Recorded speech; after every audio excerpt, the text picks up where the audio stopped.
Hey, Candace. Hi, Neil. How are you? Hey, good. Well, thank you so much for joining me. I really appreciate it. Sure. So can you tell us about your book, The Truth, and what inspired you to write it? Yeah. I guess what inspired me to write it was like the complete failure and dysfunction of all my relationships. That they all didn't work. I got in a relationship with someone awesome. I cheated on her, really, really hurt her, really broke her heart, destroyed the future that I hoped I would have with her, and started really soul searching about, well, if I'm a nice guy, as I really did think I was before that, why would I do that to somebody? Why would I hurt them? Why would I just break trust, my own values, my commitment to someone? Like, what kind of person does that, and why did they do that? And when that person's you really realize something's wrong and you need to figure it out. And what was that process like for you? I would say, like, I've written like a bunch of books. Like, maybe this is my 8th or 9th or 10th book. I don't know, but I've written these books, and maybe the shortest was 3 months. The longest maybe was like 2 years. This one took me like 5 years because the questions are so hard, and a lot of them are about really seeing and understanding yourself. So it was probably like the longest, most brutal journey I've ever done in my life. I didn't think I'd get to the other side of it. And do you think it's natural to be faithful to one person for life?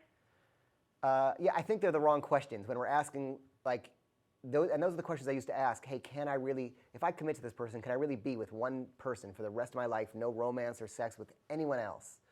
And if you ask that question, it makes it too hard. All you need to do is ask yourself, can I be, again, if this is the rules of your relationship, because obviously not every relationship is monogamous, saying, hey, yes, can I make the decision to be faithful to this person just right now?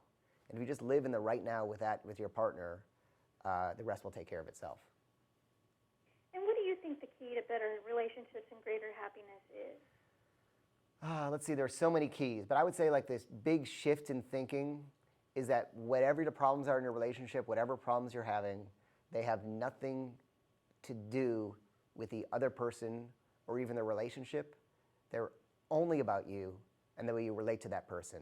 And a small caveat, which is, obviously, if you're in a situation where there's emotional or physical abuse, you're still about the way you relate to that person. You can relate just by like leaving and never speaking to them again.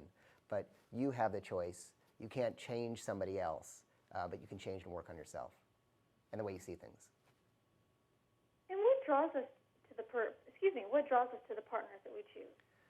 Yeah, it's funny. The book early in the book, there's a line: when it's love at first sight, run in the other direction.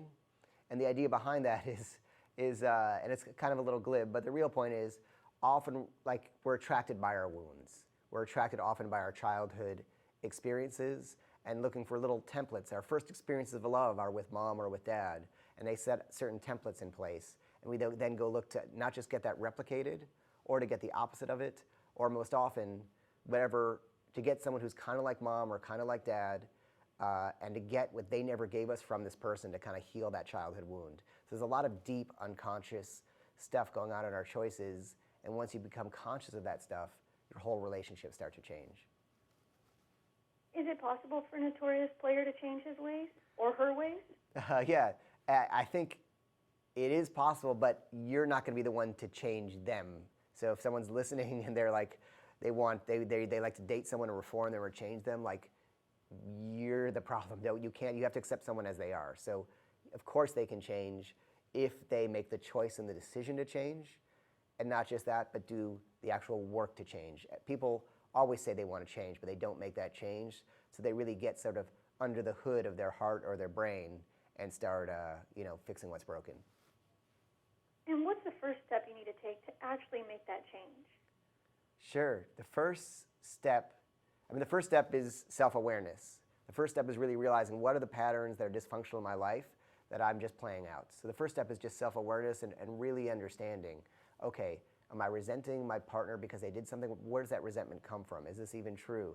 What are my kind of core issues? The first step is awareness. The second step I'd say would be humility. If you want to change, some way of thinking is just not working. So you have to sort of just let go of what you know and be really, really humble about stuff. And then the third step is there's all these incredible sort of therapeutic psychological processes out there beyond talk therapy that really separate you from your wounds and get you outside yourself so you can really sort of grow and mature and become, hopefully, the authentic person you can be. Well, thank you so much, Neil. I really appreciate it. Where can we go for more information and to purchase your book, The Truth? Hopefully everywhere. Hopefully everywhere. But Well, yeah, thank you so online or much. stores. Yeah, cool. They can just write you a letter and you'll send it to them, whatever they want. Cool. Thank you, Yes, Candace. absolutely. Yeah.